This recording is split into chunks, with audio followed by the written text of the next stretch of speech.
Bon dia, it's Sunday morning. I've been up a while. My little sherbet dipper left to stay in bed. She had a hard day yesterday.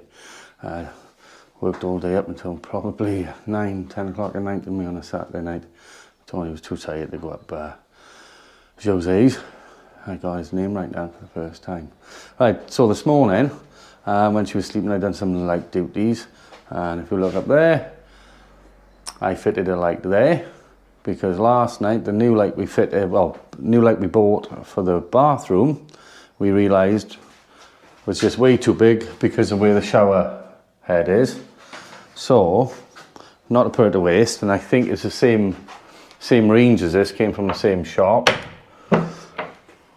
We put it up in here. I think it looks lovely in here. We also bought them little pictures which we put on there last night. And if you go over to there, Tom, I'll show you the architraves I just put on this morning. So, this morning, I actually put the architraves back on. Now on this one I didn't have to cut around that. I just kept a bigger gap there. Saved me from cutting around. Because it's not written in stone, you're supposed to have the same gap all the way around, but it's an old farmhouse sort of thing, we don't care. On here, I put this one on it, but I did have to use a router. I set my router up and took a scoop out of the back of this that went around the architrave. Now I could have brought it over and here, but I thought no, I don't want to cover the screw holes. This is why I kept them bigger. So I'd done it, that the screw holes are just on show, so if I ever need to take the door off, I don't have to take the architrave off. So I kept them big there, and I think it looks good. So this bedroom is kind of like absolutely finished now, isn't it? Put a paint in, come over the door now, and that's it. So remind me to do all later. Okay. As I had some of the machines and everything out doing an architrave, I thought I might as well finish off in here. So if we come in here a minute, Tom.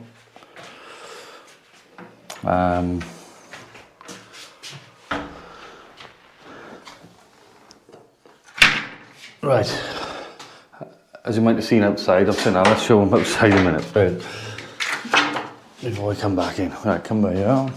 Yeah, right. The architraves I've done, I just put square pieces of wood at the bottom and at the top. They're just offcuts of the stuff I used for skirting board.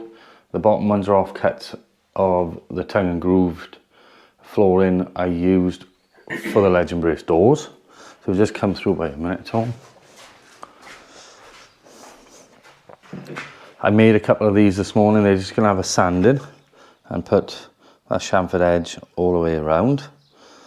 So they'll be like for the bottom and the top of the one side. I'll take these ones in to show them now. So if you look at that one, I put a chamfer on the inner edge, and that's because the wall is just so curved on the bottom. And you can see all the walls are out there, so this wall's like falling over that way, isn't it? So that one would fit in there. And then I can put the skirting board across to it. You'll see I've backed out the wall as well, because there was just so much stuff at the bottom. This one will go up there like so.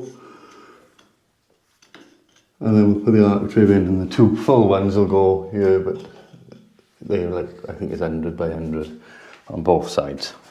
So, I'm going to sand them up in a second, put some architraves on. So I had to put the piece of wood in the corner first. This was a full piece. You get your pencil and a scribe at the back end, right? This, you see I backed out here as well. It was like all lumpy and snobby out here. So we've got it back there. Now, if you take the camera back this way, this is in the right angle. I don't know if the camera's picking up, but it is slightly out, okay? It's going that way. I remember when I cut the shelves in. Proper way of doing this is with a sliding bevel. I haven't got a sliding bevel with me. So,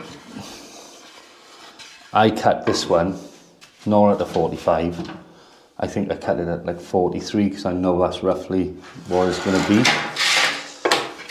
So just to show you now, that goes back there like that. you can see that the walls are still out. But when we get the mitre right on the end, which will probably be something like that, we'll put some decorator's cork in there. So you get your pencil, keep it flush there, scribe it up the back end, and it gives you your line. And I always just go like that, so you know which way to cut it. And we'll do it, the angle set at about 43 hours, and I think that's going to be pretty much bang on. But I am guessing, but again, I've done this sort of work for quite a while, so you guys are not going to really be able to do it. I'm just trying to think, there is ways. You have your straight edge, you can draw a line. I know Tony's going to go mad here, on the actual floor, like so.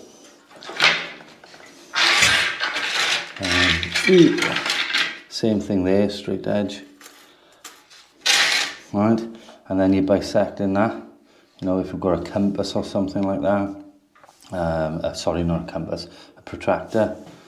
And basically you've got to get that line there. That is your angle.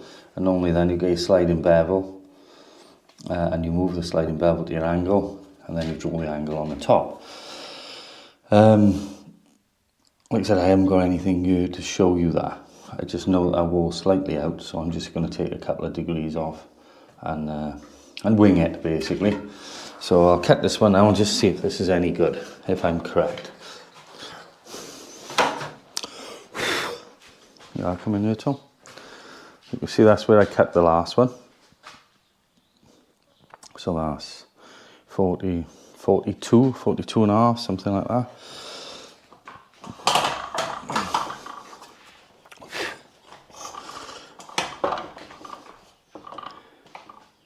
That's about the same one there. Obviously I put this up against the wall, I've marked it. You've got your thickness of your blade, okay, which could be 3 to 4 mil. So you don't want to be cutting this side of it, because you're going to be 4 mil short. You need to be that side of it, okay.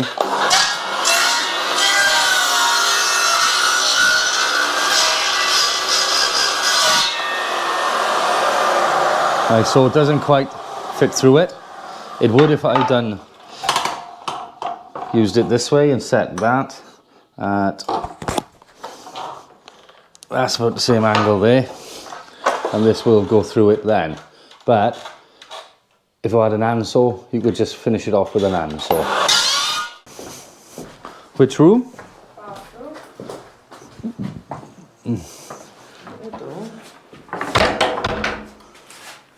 Down there, it's all covered. That piece there was just full of them. What's The lamps. I'm trying to torch it now. Then there's a couple coming over here, it was. Well, they are ants, are they? They seem to be, I don't know. I think they're an ant. Anybody know what that is? Seems to be a bit of moisture around here.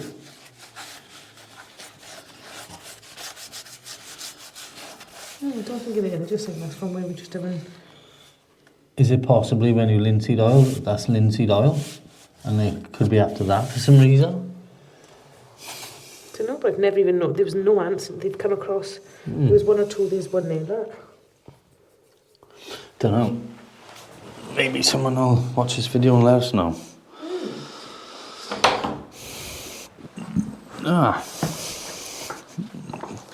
Let's get back to some tiling.